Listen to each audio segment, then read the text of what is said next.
കേരളത്തിൽ ഏതെല്ലാം നിയമസഭാ മണ്ഡലങ്ങളിലാണ് പോളിംഗ് ഈ ശരാശരിയേക്കാൾ കൂടുതൽ വന്നിട്ടുള്ളത്? ഈ തീരമേഖലയിൽ എങ്ങനെയാണ്? നാട്ടിക പോലെയുള്ള പ്രദേശങ്ങൾ, അതുപോലെ ഗുരുവായൂർ മണ്ഡലത്തിൽ എങ്ങനെയാണ് പോളിംഗ്? അവിടെ പൊതുവെ ബി.ജെ.പിക്ക് സ്വാധീനം കുറഞ്ഞ ഒരു മണ്ഡലമാണല്ലോ. അതേപോലെ തന്നെ തൃശ്ശൂർ, ഒല്ലൂർ തുടങ്ങിയ നഗര കേന്ദ്രീകൃത പ്രദേശങ്ങളിൽ എങ്ങനെയാണ് പോളിംഗ് മുന്നോട്ട് പോകുന്നത്?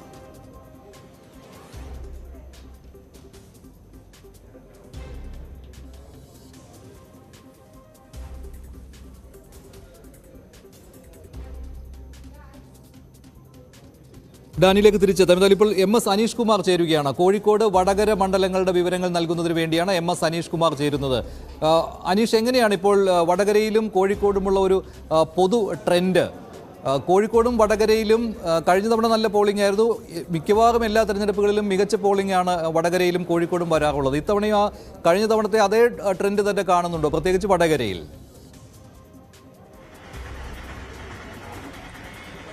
മഞ്ജുഷ, ആദ്യ മണിക്കൂറുകൾ ഏതാണ്ട് നല്ല വേഗത്തിലായിരുന്നു പോളിംഗ് മുന്നോട്ട് പോയതെങ്കിൽ ഇപ്പോൾ ഏതാണ്ട് പോളിംഗിൽ നടക്കുന്ന വേഗം, അതായത് വോട്ട് ചെയ്യാനിരിക്കുന്ന ആളുകളുടെ എണ്ണം കൂടുന്നു. അവർക്ക് വോട്ട് ചെയ്യണമെങ്കിൽ ഏതാണ്ട് 2 മണിക്കൂറോളം കാത്തു നിൽക്കേണ്ട അവസ്ഥയിലേക്കാണ് കാര്യങ്ങൾ എത്തിയിരിക്കുന്നത്. 36% വീതം പോളിംഗ് ആണ് കോഴിക്കോടും വടകരയും മണ്ഡലങ്ങളിൽ ഇപ്പോൾ രേഖപ്പെടുത്തിയിരിക്കുന്നത്. ഇതിൽ വടകര മണ്ഡലത്തിൽ തന്നെ തലശ്ശേരി, കൂത്തുപറമ്പ് അടക്കമുള്ള മേഖലകളിൽ ഏതാണ്ട് 40%-അപ്പുറത്തേക്ക് പോളിംഗ് പോയിട്ടുണ്ട്. കുറ്റ്യാടി, നാദാപുരം, കൊയിലാണ്ടി പോലുള്ള മേഖലകളിൽ ഏതാണ്ട് 36 താഴേക്കാണ് വന്നിരിക്കുന്നത്. ഈ മേഖലകളിൽ പോളിംഗ് താരതമ്യേന കുറവും കണ്ണൂർ ജില്ലയുമായി അതിർത്തി പങ്കിടുന്ന അല്ലെങ്കിൽ കണ്ണൂർ ജില്ലയിൽ ഉൾപ്പെടുന്ന പ്രദേശങ്ങളിൽ പോളിംഗ് ശതമാനം കൂടുതലുമാണ്. കോഴിക്കോട് മണ്ഡലത്തിൽ പരിശോധിച്ചാൽ കൊടുവള്ളിയിലാണ് ഏതാണ്ട് 37%-ലധികം പോളിംഗ് രേഖപ്പെടുത്തിയിരിക്കുന്നത്. കുന്നമംഗലം 36% മാത്രമാണുള്ളത്. കോഴിക്കോട് സൗത്ത്, നോർത്ത് തുടങ്ങിയ നഗര കേന്ദ്രീകൃതമായ മണ്ഡലങ്ങൾ, ഒപ്പം എലത്തൂരും പോളിംഗ് താരതമ്യേന കുറവാണ്. 36-ൽ താഴെയാണ് എത്തിയിരിക്കുന്നത് നമുക്ക് പറയാം. എന്തായാലും ഏറ്റവും പ്രശ്നമായി വന്നിരിക്കുന്ന വോട്ടർമാർക്ക് മണിക്കൂറുകളോളം അവർക്ക് ഈ ക്യൂവിൽ നിൽക്കേണ്ടി വരുന്നു എന്നത് തന്നെയാണ്. പലരും വന്ന് നിന്നാലും വോട്ട് ചെയ്യാൻ കഴിയാത്തൊരു സാഹചര്യമുണ്ട്. നമുക്ക് വോട്ടർമാരോട് തന്നെ കാര്യങ്ങൾ ചോദിക്കാമെന്ന്. അവർ എത്ര മണിക്കൂറായി കാത്തിരിക്കുന്നു? എങ്ങനെയുണ്ട് വേഗത? വലിയ വേഗത കുറവാണല്ലേ? വേഗത കുറവാണ്, വളരെ സ്ലോ ആണ്. 1 മണിക്കൂർ മേലെ. എത്ര നേരമായി വന്നിട്ട് പോകുന്നു? 1 മണിക്കൂറായി. രാവിലെ വന്നിട്ട് തിരിച്ചു പോയതാണ്. ഫിഷിംഗ് കംപ്ലൈൻ്റ് ആയിട്ട് 3 മണിക്കൂറോളം തിരിച്ചു വന്നിട്ട് രണ്ടാമത് പിന്നെയും വന്ന വളരെ സ്ലോ ആയിട്ട് വന്നു. അതാണ് മഞ്ജുഷ കാരണം. പലപ്പോഴും പലയിടങ്ങളിലും മെഷീൻ തകരാറിലാവുന്നു. ഒപ്പം ഈ സ്ഥാനാർത്ഥിയുടെ ചിഹ്നത്തിന് നേരെ അമർത്തിയാൽ ആ ബീപ്പ് ശബ്ദം കേൾക്കാതെ വരുന്ന അടക്കമുള്ള പല പരാതികളും ഇവിടെ ഉയർന്നു വന്നിട്ടുണ്ട്. അതുകൊണ്ട് തന്നെ പലയിടത്തും പോളിംഗ് നിർത്തിവെക്കേണ്ട സാഹചര്യം വരികയും ചെയ്തു. എങ്കിലും കൊയിലാണ്ടി അടക്കമുള്ള മേഖലകളിൽ ഇപ്പോൾ വലിയ നിരയാണ് പോളിംഗ് ബൂത്തിൽ സംവിധായകരുടെ ഉള്ളത്. എന്തായാലും ഇപ്പോൾ പോളിംഗ് വളരെ സാവധാനം തന്നെയാണ് മുന്നോട്ട് പോയിക്കൊണ്ടിരിക്കുന്നത്. ശരി, കോഴിക്കോട്, വടകര രണ്ടിടത്തും ഏതാണ്ട് ഒരേ രീതിയിൽ തന്നെയാണ് പോളിംഗ് ശതമാനം. 39% പോളിംഗ് ആണ് ഇതുവരെ രേഖപ്പെടുത്തിയിട്ടുള്ളത് കോഴിക്കോട്, വടകര ലോക്സഭാ മണ്ഡലങ്ങളിൽ. തൃശ്ശൂരിൽ ഡാനി ചേരുകയാണ്. ഡാനി, എങ്ങനെയാണ് ഇപ്പോൾ തൃശ്ശൂരിലെ പോളിംഗ്? ഏതെല്ലാം മേഖലകളിലാണ് കൂടുതൽ തിരക്കുള്ളത്? ഇപ്പോൾ ഈ കോഴിക്കോട്, വടകരയൊക്കെ പറയുന്നത് പോലെ ഒരുപാട് സമയം ക്യൂവിൽ നിൽക്കേണ്ട ഒരു ഗതികേട്, അതിപ്പോൾ തൃശ്ശൂർ മണ്ഡലത്തിലും അങ്ങനെ ഒരു പരാതി ഉയർന്നിട്ടുണ്ടോ?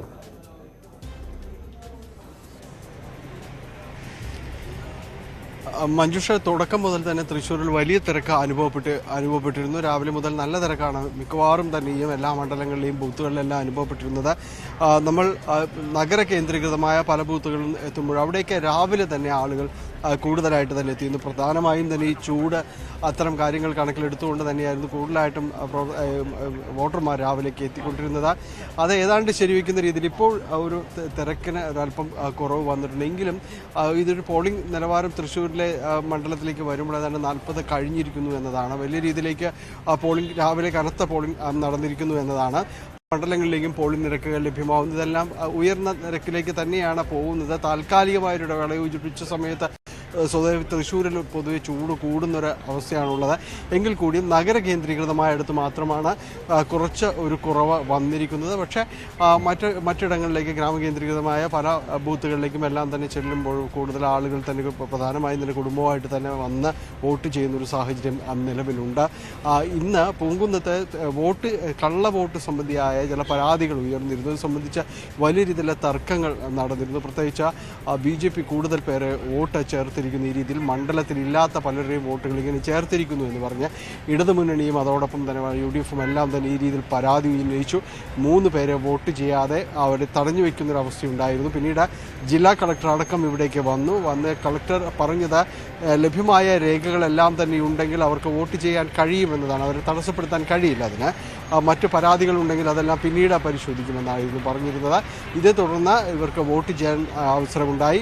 ഈ കാര്യങ്ങൾ ചൂണ്ടിക്കാണിച്ചുകൊണ്ട് BJP-യും പ്രതിഷേധമായിട്ട് തന്നെ ഇവിടെ എത്തിയിരുന്നു. BJP നേതാക്കളടക്കം ഇവിടെ എത്തുകയും ചെയ്തു. ആദ്യം ആ ഒരു ഘട്ടത്തിൽ ഒരു വലിയൊരു വാക്ക് തർക്കത്തിലേക്ക് അടക്കം ഈ ഒരു വിഷയം മാറുമോ എന്ന് സംശയമുണ്ടായിരുന്നു. കാരണം ഇന്നലെ ഇടത് വലത് നേതാക്കൾ ഒരേ സ്വരത്തിൽ തന്നെ ഇത്തരം കാര്യങ്ങൾ ചൂണ്ടിക്കാണിച്ചു. ഇന്ന് ആ വിഷയം ഉയർത്തുകയുണ്ടായി. UDF-ഉം LDF-ഉം ഉയർത്തിയിട്ടുണ്ട്. എന്തായാലും തൃശ്ശൂരിൽ നല്ല രീതിയിൽ തന്നെയാണ് പോളിംഗ് പോകുന്നത്. 41.06%. ഇനി കണ്ണൂരിലേക്ക് പോവുകയാണ്. മനു ഭരത് ചേരുന്നു. മനു, കണ്ണൂരിൽ അറിയാം എന്തായാലും 80% അടുത്തേക്ക് പോളിംഗ് പോകും. കഴിഞ്ഞ തവണ 80% മുകളിൽ ഉണ്ടായിരുന്നു. 42.09, അതായത് ആറ്റിങ്ങൽ കഴിഞ്ഞാൽ ഏറ്റവും കൂടുതൽ പോളിംഗ് ഇതുവരെ രേഖപ്പെടുത്തിയിട്ടുള്ളത് കണ്ണൂർ ലോക്സഭാ മണ്ഡലത്തിലാണ്. പക്ഷേ കണ്ണൂരിൽ ഈ പോളിംഗ് ശതമാനം എത്ര ഉയരും എന്നതിനേക്കാൾ ഉപരിയായി ഇപ്പോൾ ഈ EP ജയരാജൻ വിവാദം ഉയരുകയാണല്ലോ. അതിൽ മുഖ്യമന്ത്രിയുടെ പ്രതികരണം വന്നിരിക്കുന്നു. അക്കാര്യത്തിൽ ഇപ്പോൾ ഇനി അങ്ങോട്ട് തൊട്ടടുത്ത ദിവസം തന്നെ വോട്ടെടുപ്പ് കഴിഞ്ഞാൽ എന്തെങ്കിലും നടപടികളിലേക്ക് പോകുമോ എന്നതും ഇപ്പോൾ ചർച്ചാ വിഷയമായി മാറിയിട്ടില്ലേ കണ്ണൂരിൽ?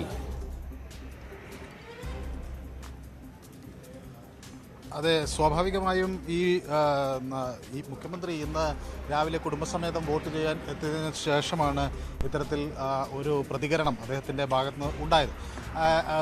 അത് EP ജയരാജൻ്റെ ഭാഗത്തുനിന്ന് ഒരു ജാഗ്രത കുറവുണ്ടായി എന്നായിരുന്നു മുഖ്യമന്ത്രിയുടെ ഒരു പ്രതികരണം. ഏതായാലും അത് പിന്നീട് EP ജയരാജനോട് അത് സംബന്ധിച്ച് ചോദിച്ചപ്പോൾ ഇനി താൻ ഇതിൽ ഒരു പരസ്യ പ്രസ്താവനയ്ക്ക് ഇല്ല, തനിക്ക് വിശദീകരിക്കാനുള്ളത് വിശദീകരിച്ച് കഴിഞ്ഞു, ജാഗ്രത കുറവുണ്ടായി എന്ന് മുഖ്യമന്ത്രി പറഞ്ഞ കാര്യം ചൂണ്ടിക്കാണിച്ചപ്പോഴും അദ്ദേഹം പ്രതികരിക്കാൻ തയ്യാറായിട്ടില്ല. അത് മുഖ്യമന്ത്രിക്ക് വിശദീകരിക്കാനുള്ളത് അദ്ദേഹവും തനിക്ക് വിശദീകരിക്കാനുള്ളത് താനുമൊക്കെ പറഞ്ഞു കഴിഞ്ഞിരിക്കുന്നു. അതുപോലെ പരാതിക്കാരും അവരുടെ വിശദീകരണങ്ങൾ അല്ലെങ്കിൽ ഈ ആക്ഷേപം ഉന്നയിച്ചവരും അവരുടേതായ വിശദീകരണങ്ങൾ നൽകിയിട്ടുണ്ട്. അപ്പോൾ ഇതിനപ്പുറത്തേക്ക് ഇനിയൊരു വിശദീകരണത്തിൻ്റെ ആവശ്യമില്ല എന്നാണ് അദ്ദേഹം പറഞ്ഞിരിക്കുന്നതെങ്കിലും ഈ തെരഞ്ഞെടുപ്പ് കഴിയുമ്പോൾ ഈ വിഷയം വീണ്ടും ചൂടുപിടിക്കും എന്ന കാര്യം ഉറപ്പാണ്. UDF ഈ വിഷയം വീണ്ടും ഉയർത്തിക്കൊണ്ടുവരും. പ്രത്യേകിച്ച് K. സുധാകരൻ BJP-യിലേക്ക് പോകുന്നു എന്ന LDF-ന്റെ ആരോപണം വളരെ ശക്തമായി നിലനിൽക്കുന്ന ഒരു സാഹചര്യത്തിൽ അതെല്ലാ ഘട്ടങ്ങളിലും LDF നേതാക്കൾ ഉയർത്തിക്കാണിക്കുകയും ചെയ്യുന്ന ഒരു സാഹചര്യത്തിൽ സ്വാഭാവികമായും ഈ വിഷയം വീണ്ടും UDF ശക്തമായി ഉന്നയിക്കും. ചില കച്ചവടങ്ങൾ നടന്നു എന്നാണ് ഇന്ന് വോട്ട് ചെയ്തതിന് ശേഷം K. സുധാകരൻ ഈ കിഴുന്ന സൗത്ത് UP സ്കൂളിൽ വോട്ട് ചെയ്തതിന് ശേഷം മാധ്യമങ്ങളോട് പ്രതികരിച്ചത്. തനിക്കെതിരെ കേസ് കൊടുത്താൽ ആ കേസ് താൻ നേരിട്ടോളാം, നിയമ നടപടികൾ നേരിട്ടോളാം. പക്ഷേ ഏതായാലും താൻ പറഞ്ഞ കാര്യം ഇപ്പോൾ EP ജയരാജൻ പാതി സമ്മതിച്ചിരിക്കുന്നു. ഇനി ബാക്കി കച്ചവടത്തിൻ്റെ കാര്യം കൂടി സമ്മതിക്കാനുള്ളൂ. അത് അദ്ദേഹം സമ്മതിച്ചല്ലോ, അതുകൊണ്ട് തന്നെ അപ്പുറത്തേക്ക് നിയമ നടപടി ഇല്ലല്ലോ എന്നൊക്കെ ആയിരുന്നു സുധാകരൻ്റെ ഒരു ന്യായീകരണം.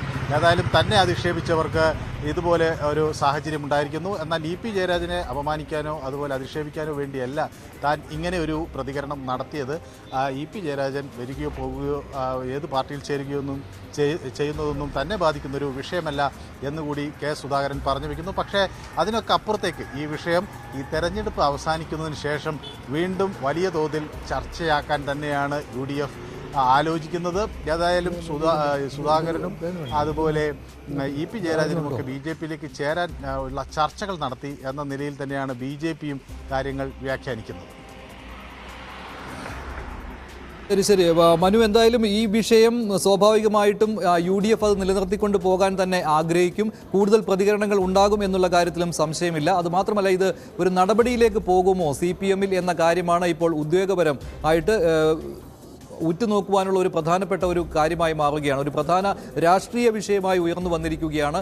EP ജയരാജൻ പ്രകാശ് ജാവദേക്കറുമായി ചർച്ച നടത്തി. അതിൽ 2 കാര്യങ്ങളുണ്ട്. ഒന്ന്, BJP-യിലേക്ക് പോകുവാൻ 90% EP ജയരാജൻ സമ്മതം മൂളിയിരുന്നു എന്ന ശോഭാ സുരേന്ദ്രൻ്റെ ആരോപണം. അതോടൊപ്പം തന്നെയാണ് BJP-യും CPM-ഉം തമ്മിലുള്ള ഡീൽ ഉറപ്പിക്കുന്നതിന് വേണ്ടിയാണ് ഇങ്ങനെയൊരു കൂടിക്കാഴ്ച പ്രകാശ് ജാവദേക്കറുമായി EP ജയരാജൻ നടത്തിയത് എന്നുള്ള ആരോപണം. ഈ 2 കാര്യങ്ങളിൽ ഒന്ന് സംഭവിച്ചിട്ടുണ്ട് എന്നാണ് ഇപ്പോൾ UDF-ന്റെ പ്രധാനപ്പെട്ട ആരോപണം. ഇത് നിലനിർത്തിക്കൊണ്ട് പോകാൻ തന്നെ UDF ആഗ്രഹിക്കുകയുമാണ്. അതേ രീതിയിലുള്ള പ്രതികരണങ്ങളാണ് ഓരോ നിമിഷവും വന്നുകൊണ്ടിരിക്കുന്നത്. വോട്ട് ചെയ്തതിന് ശേഷം പ്രധാനപ്പെട്ട UDF നേതാക്കളെല്ലാം ഇക്കാര്യത്തെ കൊണ്ട് പ്രതികരിച്ചിരുന്നു. ഇപ്പോൾ VV അരുൺ ചേരുകയാണ് തിരുവനന്തപുരത്ത് നിന്ന്. അരുൺ, ഈ വിഷയം എങ്ങനെ കൈകാര്യം ചെയ്യും എന്നതിൽ CPM-ൽ ഒരു ചർച്ച ഉണ്ടാകുമെന്നുള്ള കാര്യത്തിൽ യാതൊരു സംശയവുമില്ലല്ലോ. ഇപ്പോൾ UDF പറഞ്ഞതുപോലെ ഈ തെരഞ്ഞെടുപ്പിൽ EP-യെ ബലിയാടാക്കാൻ പോവുകയാണ് CPM. അങ്ങനെ ഒരു പ്രതീതി ഉണ്ടോ?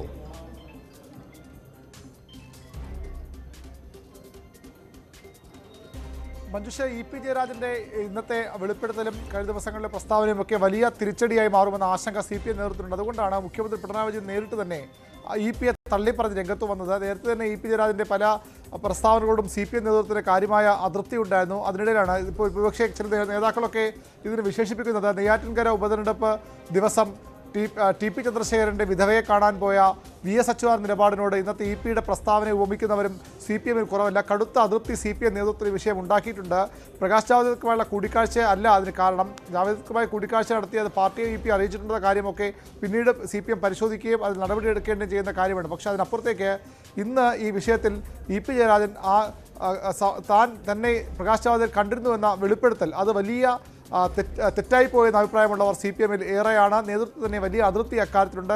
ഇന്ന് ദിവസം ഈ തെരഞ്ഞെടുപ്പ് കഴിയുന്നവരെങ്കിലും EP ജയരാജൻ ആ വിഷയത്തിൽ മൗനം പാലിക്കണമായിരുന്നു. ഇന്നലെ അത് നടത്തിയ വാർത്താ സമ്മേളനവും ആ രീതിയിൽ ശരിയായില്ലെന്ന അഭിപ്രായം CPM-ൽ വലിയൊരു വിഭാഗത്തിലുണ്ട്. അതുകൊണ്ട് തന്നെ EP-യുടെ ഇന്നത്തെ ഇടപെടൽ ഇന്നത്തെ ഈ പ്രസ്താവന വെളിപ്പെടുത്തൽ വലിയ പ്രത്യാഘാതങ്ങൾ CPM രാഷ്ട്രീയത്തിൽ ഉണ്ടാക്കുമെന്ന് ഉറപ്പാണ്. EP ജയരാജൻ നമുക്കറിയാം പിണറായി വിജയൻ ഏറ്റവും വിശ്വസ്തന നേതാവായിരുന്നു. പക്ഷേ ഏതാണ്ട് ഒരു വർഷം മുമ്പ് ന്യൂസ് 18 പുറത്തുവിട്ട വാർത്ത EP ജയരാജൻ സജീവ രാഷ്ട്രീയം അവസാനിപ്പിക്കാൻ പോകുന്നു എന്നായിരുന്നു. ആ വാർത്തയെ പിന്നീട് വലിയ ചർച്ച കേരള രാഷ്ട്രീയത്തിൽ ഉണ്ടാക്കി. മാസങ്ങളോളം EP ജയരാജൻ വാർത്ത നിഷേധിക്കാതെ രംഗത്ത് വന്നു. CPM-ന്റെ കേന്ദ്ര കമ്മിറ്റി യോഗങ്ങളിൽ അതിനുശേഷം അദ്ദേഹം ഡൽഹിയിൽ പോയി പങ്കെടുത്തിട്ടില്ല.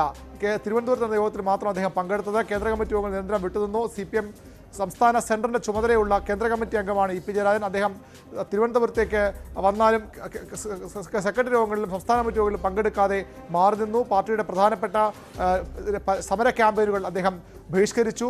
രാജ്ഭവന് മുന്നിൽ നടന്ന വലിയൊരു ഉപരോധ സമരത്തിൽ അദ്ദേഹം ആകേണ്ടതായിരുന്നു. അദ്ദേഹം ആ പരിപാടിയിൽ നിന്ന് വിട്ടുനിന്നു. അങ്ങനെ കുറേ മാസങ്ങൾ EP ജയരാജൻ ഒരു ബഹിഷ്കരണ മൂഡിലായിരുന്നു. പിന്നീട് വീണ്ടും പിണറായി വിജയൻ അദ്ദേഹവുമായി സംസാരിക്കുകയും അദ്ദേഹം പാർട്ടിയുടെ മുന്നണിയുടെ ചുമതല ഏറ്റെടുക്കുകയും ചെയ്തു. മുന്നണി പല ഘടകകക്ഷികൾക്കും അദ്ദേഹത്തിൻ്റെ ആ പോക്കിൽ അതൃപ്തി ഉണ്ടായിരുന്നു.